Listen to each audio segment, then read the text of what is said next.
Good morning, C.E. Cole. Mrs. Williams. And Mr. Clawwater. Tag team. Back again. Today is Wednesday, November 25th. It is a cycle day 5, but it really doesn't matter because we get out at 11:40, so we don't have to worry about afternoon events. Should we head it over to let's send it to Mr. Payne for weather. Get us ready to get out of here for a couple of days. Yes. Go ahead, Mr. Payne.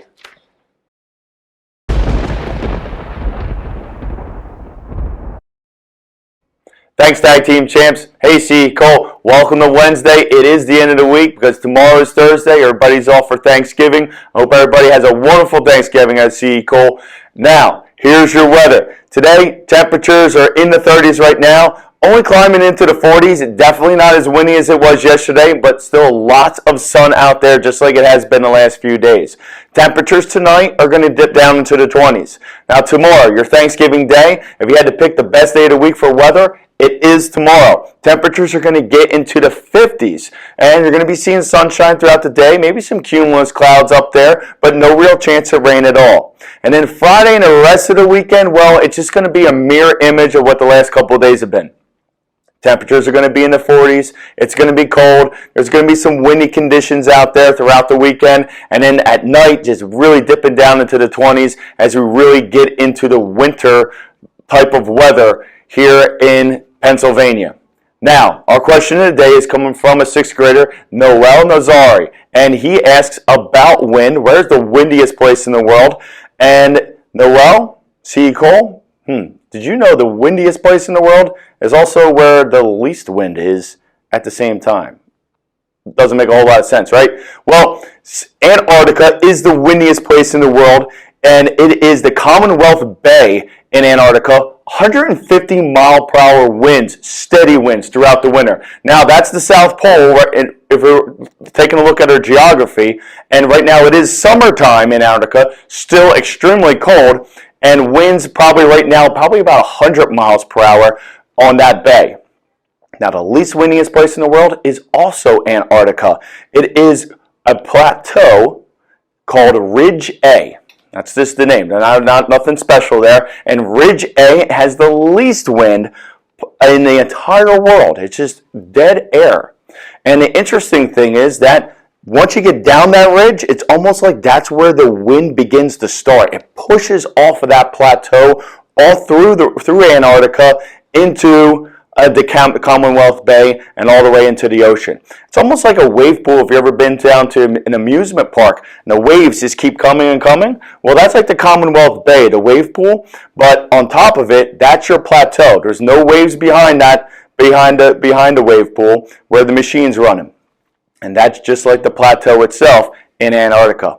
Great question, Noel, especially since yesterday was extremely windy and cold.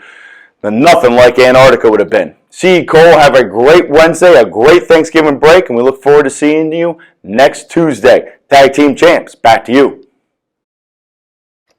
All right. Thanks, Mr. Payne. Looks like we'll be enjoying some nice fall weather for the Thanksgiving break. And today's the 24th. I might have said November 25th.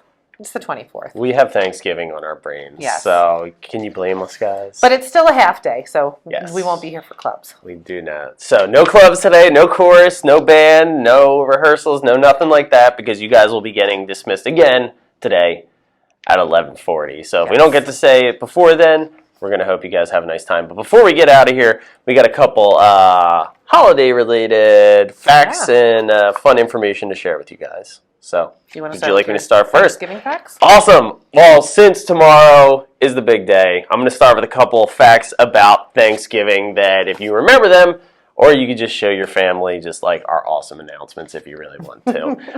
Here's some fun facts about Thanksgiving. The first Thanksgiving was celebrated in 1621 over a 3-day harvest festival and included 50 pilgrims, 90 Wampanoag Indians. Wampanoag, sorry. I'm not doing a great job pronouncing. And lasted 3 days. It is believed that there were only 5 women present at the feast. And they probably did all the cooking. They might have, but if someone wasn't there, they probably weren't going to be eaten. So thank you to those who served during that time, and for those men and women who serve in the kitchen on Thanksgiving. It's a tough standard, so if you do it, thanks for all your hard work for keeping our bellies full. All right, other stuff. Turkey wasn't on the menu at the first Thanksgiving. Instead, venison, duck, goose, oysters, lobster, eel, and fish were served alongside pumpkins and cranberries. So vastly different than what we eat today, but that's all right. Do you know why there was seafood? Because they lived along the coast. Yes. Very good. All right, I'm redeeming You myself, must have guys. had a good elementary teacher that taught you that. I must have. Several good elementary teachers. All right, next topic. Abraham Lincoln officially proclaimed Thanksgiving a national holiday on October 3rd, 1863. And the person who convinced him to do that was Sarah Josepha Hale. And she was the one who wrote Mary Had a Little Lamb, and she convinced Lincoln to make a Thanksgiving a national holiday after writing letters for 17 years. 2 more fun facts. The average number of calories consumed on Thanksgiving is 4,500. That sounds like just a normal lunch in my world. But I guess I'll pump those numbers up on Thanksgiving. Try and double that. I'm going to definitely double that. And then I'm going to roll back in here in a couple days. And then leading into that, Butterball, the turkey maker, provider, I don't know that they make turkeys, but answers more than 100,000 turkey cooking questions via their Butterball turkey hotline each November and December. So if you're like, how do I cook this bird? Give Butterball a call and they'll help you out. So just some fun facts about Thanksgiving. That would not be a job I would be qualified for. The Butterball hotline. Because I've never cooked a turkey. I could be giving very poor information. All right, so in conjunction with Thanksgiving, actually the biggest parade is the Macy's Thanksgiving Day Parade. And I believe, if I read this correctly, we talked about this in my class yesterday, this is the 95th year for the Macy's Day Parade. So the parade is typically attended by 3 million spectators each year. The first annual Macy's Thanksgiving Day Parade was held in 1924, and the first Macy's Parade had real-life elephants marching in it. Not anymore. No. They have an elephant balloon, probably, Yeah. but not the real ones. The parade marks the beginning of Christmas shopping, and Santa Claus is welcomed into Herald Square at the end of the parade. Only Macy's employees can participate in the parade. Huh. That's interesting. Yeah. So they're the ones that like carry the balloons I and guess, stuff? yes, that they would be the ones to, because I know they have bands and, other groups that are there. So, yeah, get a job at Macy's, you can carry a balloon. There have been 7 different versions of the Snoopy balloon thus far. Aviator Snoopy, Astronaut Snoopy, Ice Skating Snoopy, Winter Snoopy, Millennium Snoopy, Snoopy the Flying Ace, and Snoopy with Woodstock. Carrying a balloon is no cakewalk. And my classes yesterday, we watched Balloons Over Broadway, and it tells about the puppeteer who first created these giant balloons. A single balloon can weigh 400 pounds, and each balloon needs about 90 handlers to move it. And if it's windy, that even adds more of a little conundrum to that carrying of the balloon. That'd be a cool job to put on your resume, like I'm a Macy's balloon Yeah. carrier one That would day a be. year. Because you could get dressed kind of like the balloon, too. Yeah, that's pretty cool. This year, Baby Yoda is making his first appearance. Every parade is planned more than a year in advance. Sometimes there are injuries with the balloon carriers. The last injury recorded happened in 2005, when a balloon got caught in a streetlight and caused parts to fall into spectators. Hopefully that won't happen again. You can get a preview of the balloons the day before the parade if you happen to be in New York on the Upper West Side. Safety measures have increased drastically at this parade, and the parade route has changed over the years.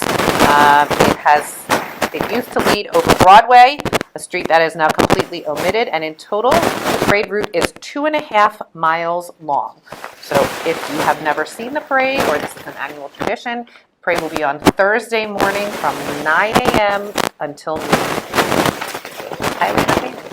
It's good for when you're helping prepare dinner or lunch or whenever you decide to eat your Thanksgiving meal on that day. It's good to just have on in the background.